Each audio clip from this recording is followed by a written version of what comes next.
It's an honor to be here and out of Washington, D.C. and in Washington County. It's a lot nicer here, trust me. It's important to me. I want to come by and just say a few words of respect. You know, we gather here today to honor and to remember. To honor those who have served and to remember those who gave the ultimate sacrifice for this great country. And as a member of Congress, the hardest thing we do is comfort the families who have lost a loved one in a time of war. They were part of something greater than themselves, and we're safer today because of them.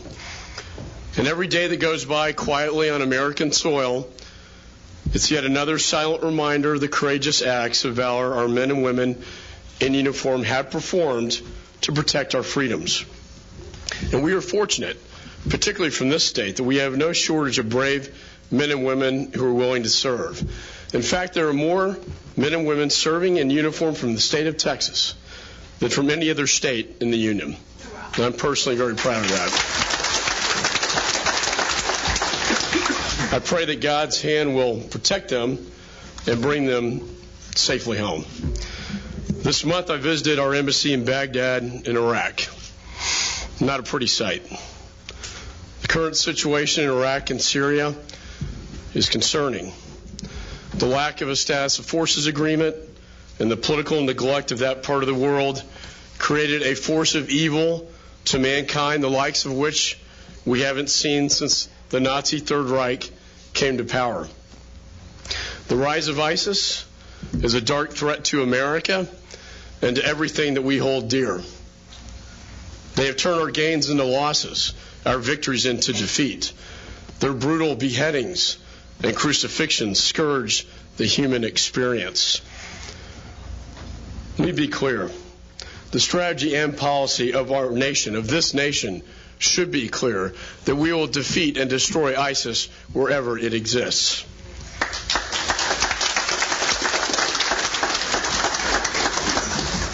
Today we also honor the flag of our fathers. And remember that. My father was a World War II veteran. This day can't go by without me thinking about him. A bombardier on a B-17, part of what we now call the greatest generation. And the heroes of this new generation are the next greatest.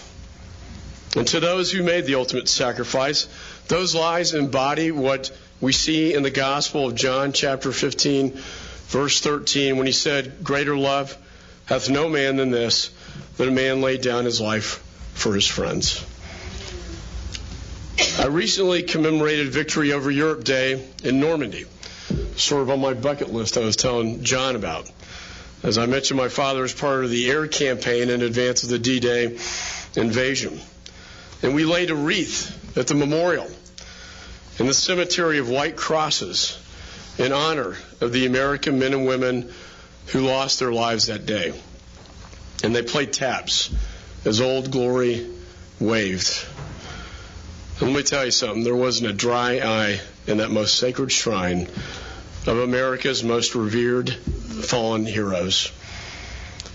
I toured Omaha Beach, or Bloody Omaha, as it's described, the scene from the movie The Longest Day and Saving Private Ryan, which so accurately portrayed the challenge and the great sacrifice made that day.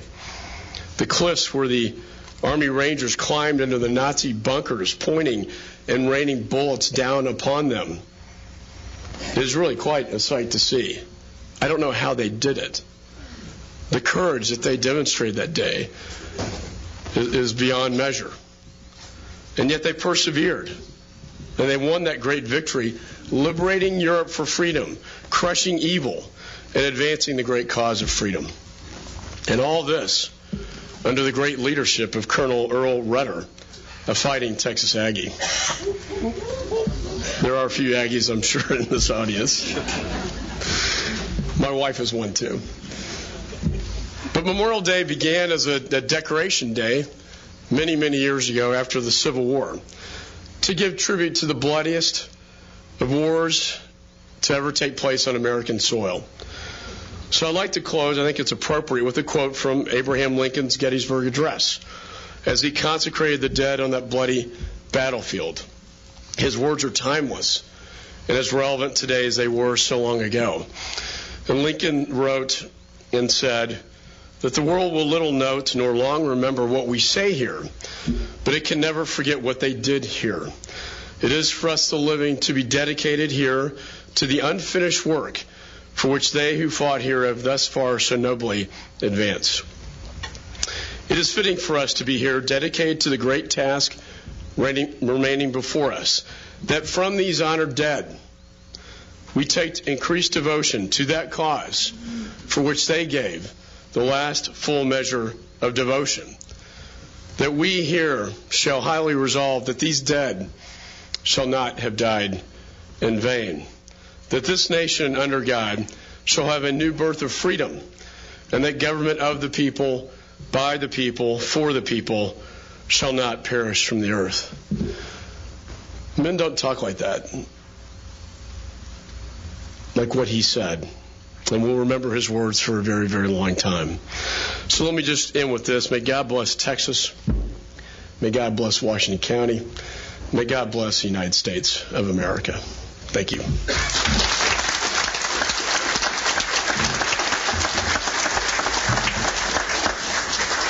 I was able to bring this is on Omaha Beach, some sand back from that beach that I wanted to present to the Veterans Association, along with the flag that was flown over the United States Capitol in honor of the Washington County veterans. Thank you so much. Thank you. Thank you. That's right.